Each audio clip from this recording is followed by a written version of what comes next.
Amen. So mga kapatid, para sa ating morning revival preview, so welcome. Ang schedule natin ngayon ay week 27, day 4. Amen. So babasahin ko na yung mga Bible verses natin. Colossians 1 or Colossians 2, 6 to 7.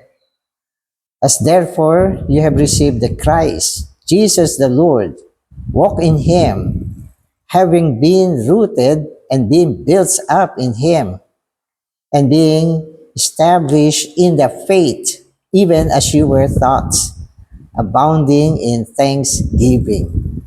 Amen. So ang highlights dito ay yung having been rooted and built up in Him. Rooted. Ibig sabihin, tayo mga believers ay naiugat sa Kanya. Kasi tandaan natin, yung topic natin ay tungkol sa good land. Lupa yan. At tayo mga believer ay katulad ng mga halaman na naiugat sa Kanya. Naiugat sa Kanya. At syempre, ang function ng pag-uugat ay upang sipsipin ang mga elemento, substansya, nourishment na nandun sa lupa. So yun yung view na pinapakita rito. Na tayo mga believers ay katulad sa mga halaman na naiugat upang tanggapin, sipsipin, matigmak na mga bagay na meron si Kristo bilang ating lupa. So yan yung larawan na pinapakita sa atin. So kailangan sa ating pagtunghay sa mensaheng ito, mabuo yan, yung paglalarawan na yan sa ating kaisipan. Amen. 9:10. For in Him dwells all the fullness of the Godhead bodily, and you have been made full in Him, who is the head of all rule and authority. So dito marami tayong i-highlights. So yung una, in Him. Ang ibig sabihin ng in Him, tayo ay naiugat sa Panginoon, in Him. Tayo ay nagkaroon ng isang organikong pakikipag-isa sa Kanya. At tayo ay nasa posisyon na tamuhin kung anong meron siya. Katulad ng lupa, kung anong meron siya, tinatamo ng halaman. Di ba? Kaya sa mundo, may mga nagsasabi, oh, ganda ng lupa, ang taba ng lupa. Ibig sabihin, mayaman na lupa yan. Marami mga nourishment. Kaya yung mga halaman na nakatanim dyan, ang gaganda, ang tataba, ang lulusog, mabunga. Dahil sa lupa yan. At hindi lang dahil sa lupa, dahil kung anong meron doon sa lupa. Tayo, ganun din. Tayo ay in Him. Alam nyo kasi yung lupa ng Kanaan, kaya ginamit yung term na good land, kasi mabuting lupa siya. Mayaman sa mga nourishment. Na isang lupa na talagang pag tinanim mo ang isang halaman dyan, nako, sobrang sagana. Sobrang sagana. Baka yung isang puno nagbubunga ng ilang kaing ng bunga. Malalaki, matataba, matatamis, makatas, at maiksing panahon na lumalago sila at namumunga. Yan ang kagandahan ng lupa. Kaya sa Old Testament, nung panahon na yan, lupa ang pinag-uusapan dyan. Anong uri ng lupa meron ka? Amen. So, in Him. Okay. Tapos, sabi niya, yung Him dito ay ang Panginoon na sinasagisag ng lupa. Tapos, sa lupa na to, sabi niya, dwells all the fullness of the Godhead bodily. Hindi ay yaman nga. Ibig sabihin, nandiyan dyan yung Godhead. Ang Godhead, ito ay bumubuo sa tres unong Diyos. Kompletong Godhead is Father, Son, and Spirit. Kompleto sila. At binanggit pa, yung fullness nila nandyan. Yung kanilang kapuspusan. Hindi sila nakatago, kundi may kasaganaan ng kanilang kapuspusan. Kaya ang pagsasakatawan ng Godhead ay unang item dito sa lupa na ito. Nandyan siya. Tapos sinasabi rito, dahil dito, tayo ay naging puno sa Kanya. full in Him, puno, walang kulang, kumpleto. Naging kumpleto tayo dahil nandun tayo sa Kanya. At siya ang head of all rule and authority. Head siya ng all rule. Diba?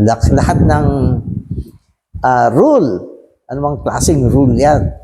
Lahat ng pamantayan, lahat ng pagsasaayos, lahat ng mga patakaran, mga rule lahat yan. Siya ang puno, ulo siya ng lahat ng rule. Hindi lang sa church, maging sa buong mundo. Anumang uring pinatutupad na kautusan dyan, maliban na lang sa mga kautusan ng Diablo, may kautusan din yan. Pero lahat ng mga positive rule, siya ang ulo. Yung mga presidente, prime minister, mga king sa lupa, mga ano lang yan, mga kinatawan lang yan ng autoridad. Pero ang totoong autoridad at lumikha ng lahat ng mga rule sa buong mundo upang maging mapayapa ang mundo, magkaroon ng katwiran, ay pinamumunuan ng Panginoon. At siya rin ang ulo ng lahat ng authority. Bakit sinasabi ritong lahat? Kasi maraming rule eh. All rule. Bakit all authority? Maraming authority sa lupa. Lahat ng mga authority ay delegated. Ang ibig sabihin ng delegated authority, mga itinalaga lang, itinalaga. Pero ang totoong autoridad ay ang Diyos mismo, na siyang nagtalaga ng mga autoridad dito sa lupa. Kasi kailangan pa rin niyang gawin yan upang mapanatili ang kaayusan at kapayapaan. Bagamat may corruption, somehow nakakatulong pa rin para sa pagpapanatili ng peace and order. Kasi isipin mo, pag sa isang bansa, inalis mo na yung mga authority, inalis mo na yung rule, nawala na yung mga pulis, mga militar, lahat yan. Ang gulo na yan. Ang gulo na yan. Dahil isipin mo, ang daming kriminal sa bawat lugar. Sasamantalahin nila yan. Kaya lang, nalilimitahan sila. Yung mga masasamang tao, nalilimitahan.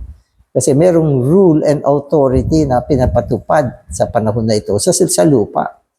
Pero ang source niyan, ang ulo lahat niyan, ay si Kristo. Siya ang King of Kings and Lord of Lords and Lord of all. Kaya kung sabihin ng Panginoon, tama na sa isang Pangulo, sobra ka na, mawawala na yan. Minsan, ina-allow pa. O walang mapili na mas magaling dyan. Ina-allow yan. Kaya huwag kayong magulumihanan sa sitwasyon ng sangkalupaan. Talagang iiral pa rin yung corruption, ano yan, yung mga unlawful works, pandaraya, pandarambong, at mga, kung ano-ano pa mga bagay. Wala tayong magagawa dyan. Sabagat kumisan, kung ang isang bansa nagrebelde, nagkaroon ng revolusyon, lalong kawawa ang tao. Kaya ipaubaya natin sa Diyos lahat ng bagay. Siya ang nakakaalam niyan. At humingi tayo ng blessing sa Panginoon.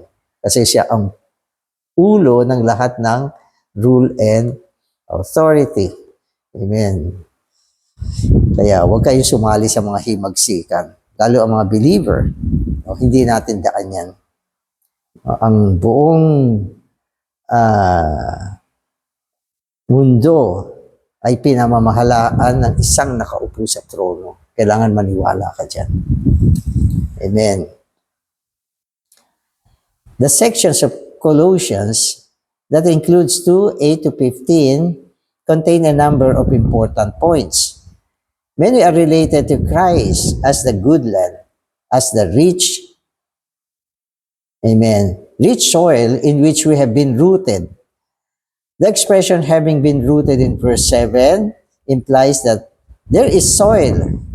Having been rooted in the soil, we grow with the elements that we absorb from the soil. We know that Christ as the soil in our spirit.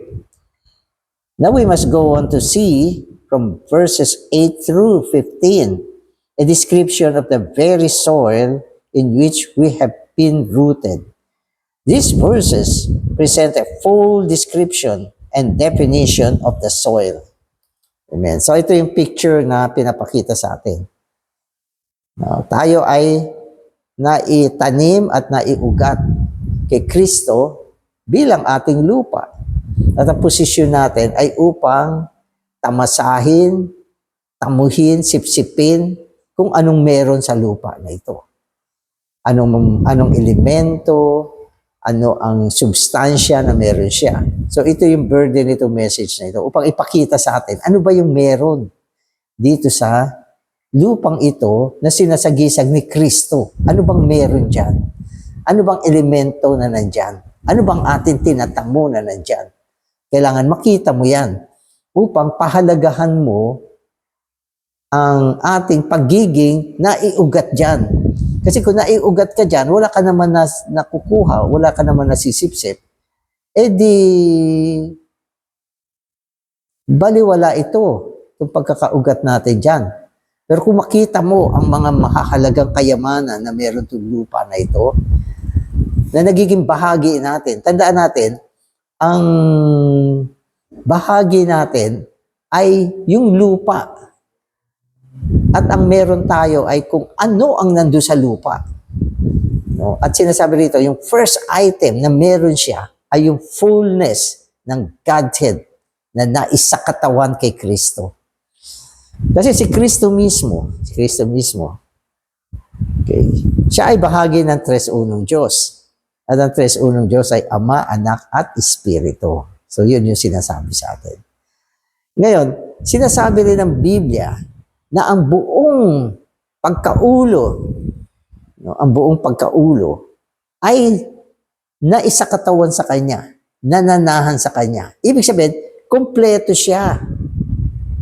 Kung saan siya ang Ama, Anak, at Espiritu. Siya yung kompletong tres unong Diyos. Siya yung kinatawan. Sa Kanya mo matatagpuan ang buong kapuspusan ng tres unong Diyos. Kay Kristo. Alam mo, gusto ko ng Ama, Anak, at Espiritu. Saan ka pupunta? Kay Kristo. Siya ang kumpletong pagsasakatawan. Yun ang ibig sabihin ng buong tres unong Diyos. Na kung saan masusumpungan mo ang Ama, Anak, at ang Espiritu sa Kanya. At siya ang unang elemento na meron itong lupang ito. At ito ay naging bahagi natin. Kaya yan ang meron dyan. O, yan, diniretso ko na yan. Amen. So today's reading. The first aspect of this very special soil is found in Colossians 2:9. In Him dwells all the fullness of the Godhead bodily. We have been rooted in the one in whom all the fullness of the Godhead dwells bodily. So, yan yun. Yan yung unang item. Tayo ay naiugat sa isang uri ng lupa na kung saan nananahan ang buong Godhead. Ang kinatawan ng buong Godhead. Ang fullness ng buong Godhead. Yun ang meron dito. Amen.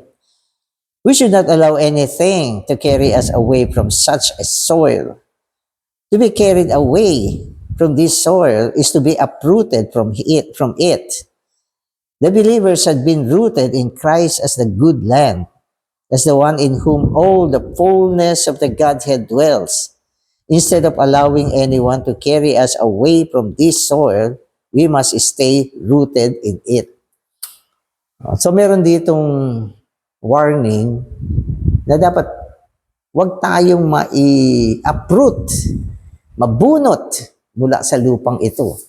Uproot is binunot mo. Di ba isang halaman, pag sinabi mo, uproot mo yan. Bunutin mo yan. Yung ugat, aangat na. Wala na siya sa lupa. At kawawang halaman siya. Ang kung makakapagsalita lang ang mga halaman, sasabihin nila, wag nyo kami bubunutin sa lupa. Sapagkat yan ang pinaka-disaster sa halaman. Pag binunot mo na siya, tapos na siya. Ganon din tayo mga believer. Tayo ay naitanim sa Panginoon at nasa isang posisyon para tamasahin, tamuhin, at mapuspos ng kung ano ang merong lupang ito. At yung pinakapangunahing bagay ay ang kapuspusan ng pagkaulo ng tres unong Diyos na naisakatawan sa Kanya. No? Kaya huwag mong payagan na ikaw ay mabunot yan. Pwede mo sabihin, ano ba yung mabunot, Brother Danny? Ito kasi yung sitwasyon ng Colossus eh. Ang Colossus ay nailihis mula kay Kristo. Deviated sila. Ibig sabihin sila ay naibaling sa ibang bagay na hindi si Kristo. At marami mga elements yan, mga elemento ng sanlibutan. Katulad ng mga philosophy, worship of angels, mga pagpapanatili ng mga regulations sa lumang tipan, mga observances, ang dami, no? Mga ritual, diyan sila nabaling. Kaya na-uprooted sila mula kay Kristo, naibaling sila sa mga ganyang bagay. Kaya yung buhay natin, huwag mong bayaan na maibaling ka sa mga bagay na hindi si Kristo. Sapagat ang mundo ngayon, ang daming kahalili ng Panginoon. Hindi mo naman sasabihin na, ay, ibubunutin ko na yung sarili ko mula kay Kristo. So, hindi ganun. Ang ibig sabihin na ibunot mula kay Kristo ay naibaling ka sa ibang bagay na hindi si Kristo. So, mag-ingat tayo sa ating mga aktibidad sa buhay sapagkat si Satanas ay tuso. Gagamitin niya ang maraming bagay sa sanlibutan upang akitin yung puso mo, maokupahan ka, ma-occupied ka ng maraming bagay na wala ka na kay Kristo. Uprooted ka na. At rooted ka na sa mundo. Kaya mag-ingat tayo sa mga ganyang bagay. Amen.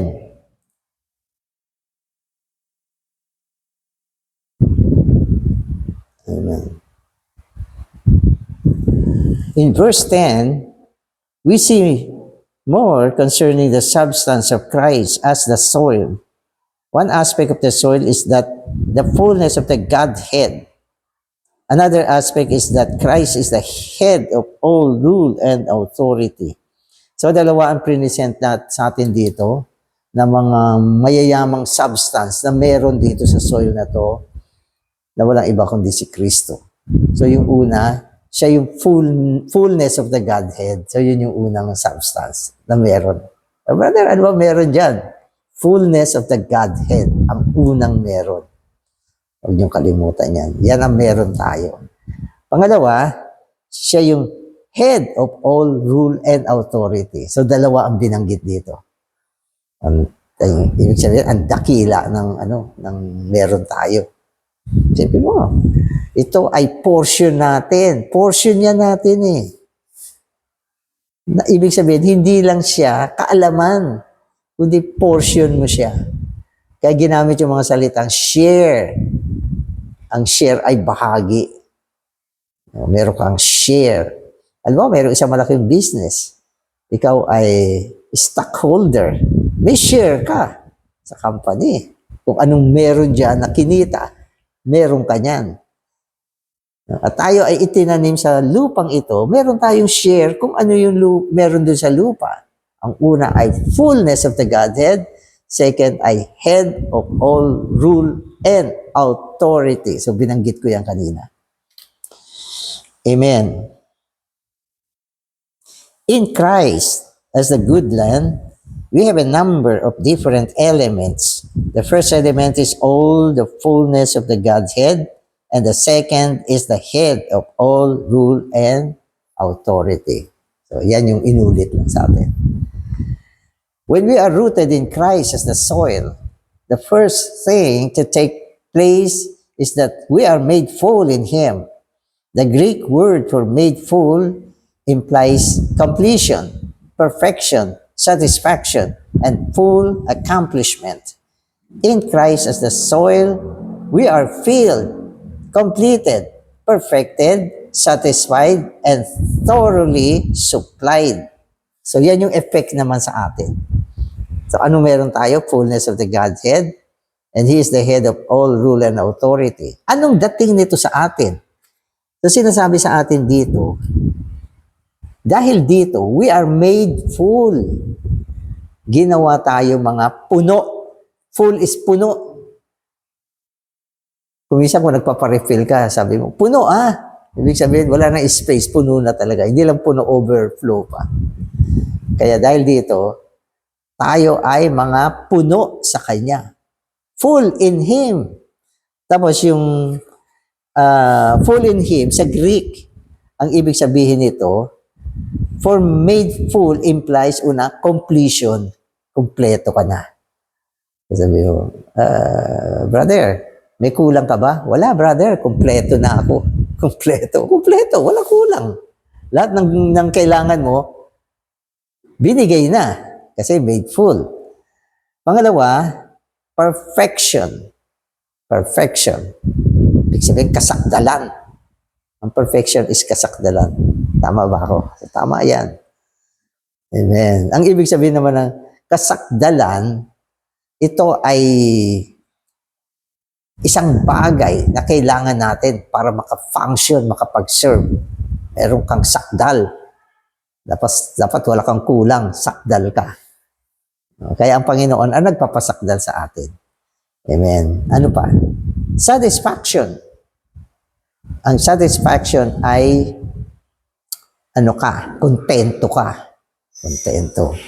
Ibig sabihin, hindi ka na parang feeling mo wala kang kasiyahan. Sapagkat ang satisfaction ay buong kasiyahan. Meron ka. Tahimik ka na. Kontento ka. Pwede ka na mahiga, magpahinga, matulog na masarap. Kasi satisfied ka. Ang Diyos natin, na-satisfied din siya nung nagawa na niya lahat ng bagay sa creation. Di ba? Nag-rest siya. Ibig sabihin, satisfied siya. Dumadating yung rest pag ang isang tao ay satisfied. So, yan yung ibig sabihin ng made full. At yung huling bahagi ay full accomplishment.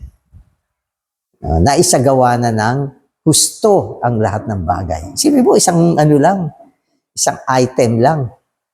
O dalawang item lang na made full ka na. Kaya, huwag ka na umangal sa buhay mo. Huwag ka na magreklamo. Huwag ka na magbulong-bulong. Huwag ka na mag-reason. Dahil made full ka na Amen. Tapos sabi niya rito, in Christ as the soil, we are filled, puspos, completed, kompleto, perfected, sakdal, satisfied, kontento na tayo, and thoroughly supplied. Diba? Hindi lang supplied, thoroughly. Puspos na nasuplayan. Walang kulang. Yan ang made full in Him. So, ang yaman ang meron tayo. The first element of the soil is the fullness of the Godhead. As we absorb into our being the rich nourishment from the soil, we enjoy the fullness. Then this fullness makes us full, completes us, perfects us, satisfies us, accomplishes everything for us, and thoroughly supplies our every need. So, conclusion siya ng made full.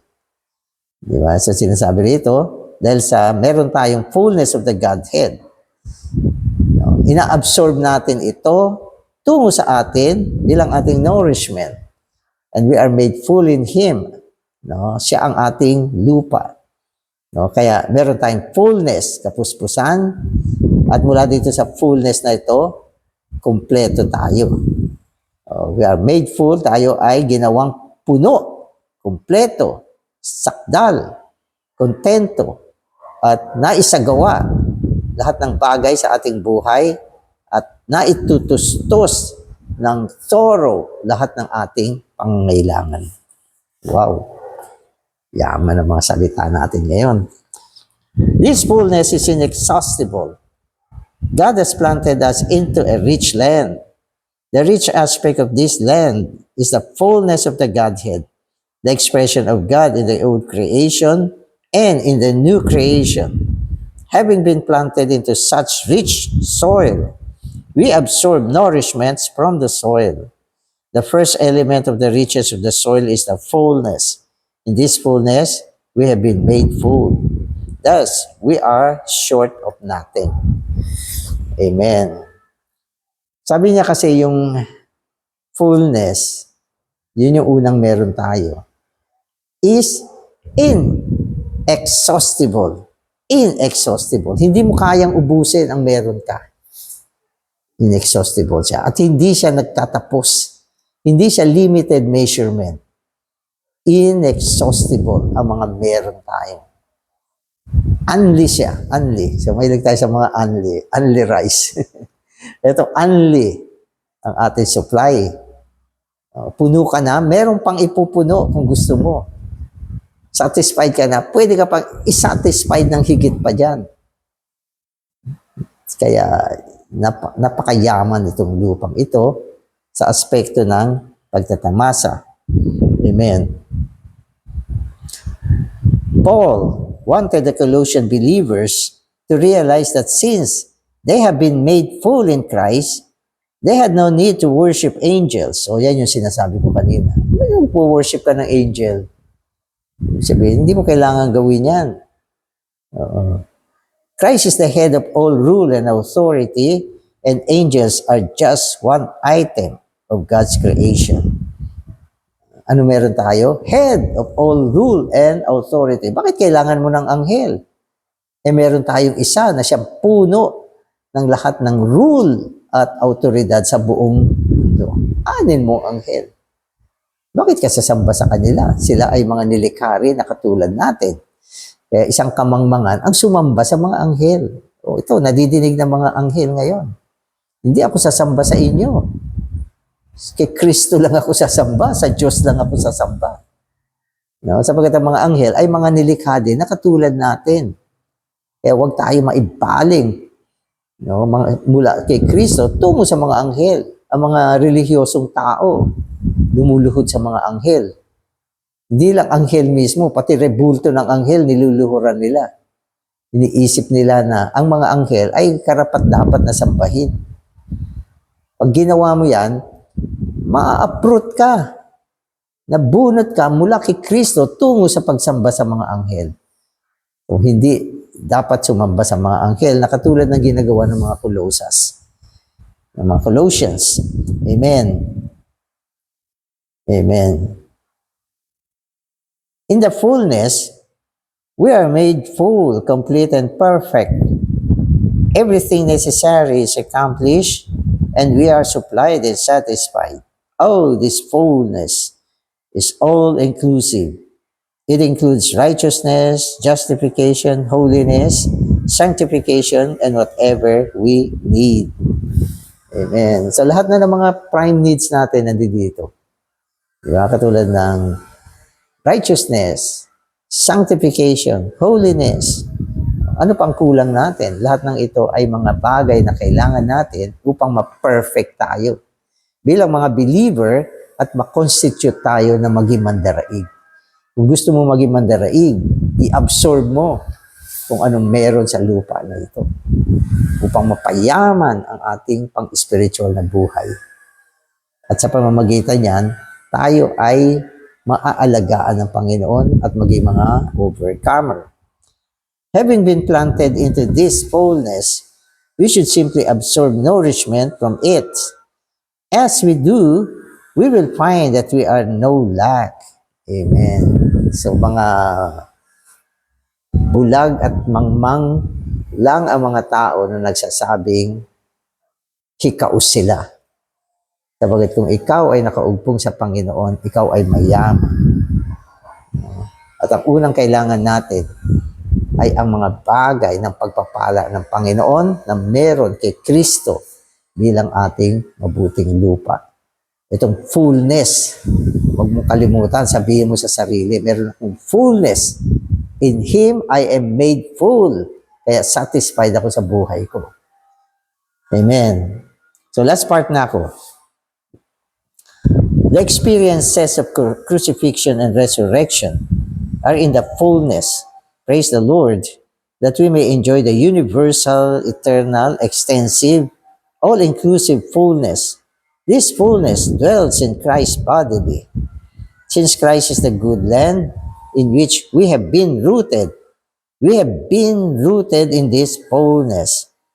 In it, we have been made full, complete, and perfect. We have no need, whatever. Wala tayong kulang ng anumang bagay dahil meron tayong fullness, kapuspusan. Yung fullness kasi ano yan maganda ang definition ng fullness o kapuspusan. Ang fullness ay mas iba sa full. Alam niyo ba yon? Yung kapuspusan, mas iba sa puno. Yun ang ibig ko sabihin. O, bibigyan ko kayo ng halimbawa. Pag sinabi mong puno, halimbawa yung tubig, aabot siya sa brim yung baso. Puno na siya. Ibig sabihin wala na siyang space. Yan ang full. Yung fullness naman, aabot siya doon sa brim ng baso at aawas siya. Yun ang fullness. Yung pag-awas. Ibig sabihin, meron siyang fullness. Minsan sasabihin, sayang, umawas, natapon. Hindi, fullness yan So sa Panginoon, hindi lang filled o full, kundi merong pag-awas. Sobrang puno na ibig sabihin, umaawas. Kasi yung pag-awas, nagbubunga ng expression. Pag hindi umabot yung umawas, puno nga, pero walang expression. Kaya ang fullness ay kahayagan ng Panginoon. No? Kaya ang binabanggit dito na meron tayo ay kapuspusan. Umaapaw ang Panginoon sa atin. Hindi lang siya puno, umaapaw. At tayo rin, ang ating pagtatamasa, dapat merong pag-apaw. Alam niyo ba yun? Di ba sabi yung tubig na ininom natin, magiging siya, mga balon na bubukal. Sabi niya, it will burst out into many rivers. Apaw yan. Uminom ka at mag-apaw ka, magdaloy ka. At yung pagpapadaloy natin, yan ay nagiging pagpapala sa iba. Kaya ang ganda ng pagsasalarawan na tayo ay ugat dito sa mayamang Kristo na ating lupa, na kung saan nandyan yung fullness, nandyan yung headship. Amen. Oh, Lord Jesus. Salamat, Panginoon, sa mayamang pagsasalita na pinakikita mo sa amin kung paano kami na iupong sa iyo, na iugat sa iyo bilang aming mabuting lupa. At mula dito, nasisip-sip namin ang mga kayamanan na meron ka, katulad ng kasaganaan, kapuspusan ng tres unong Diyos, na unang item na meron kami. At ikaw din ang ulo ng lahat ng mga rule and authority. Meron kaming kasaganaan mo at meron kaming pagkaulo mo. Panginoon, ang mga bagay na ito ay nagdadala sa amin upang kami ay maging mayaman at maging masagana rin na katulad mo at maging mga pagpapala din sa pamamagitan ng fullness mo. Kami ay napuspusan. Ginawa mo kaming puno, Panginoon. Ginawa mo kaming kontento. Ginawa mo kaming perfect na napasakdal, Panginoon, at lahat ng bagay na accomplish sa buhay namin. Salamat, Panginoon. Ito ang epekto ng pagiging naihasik, na itanim sa iyo. Salamat, Panginoon. Amen.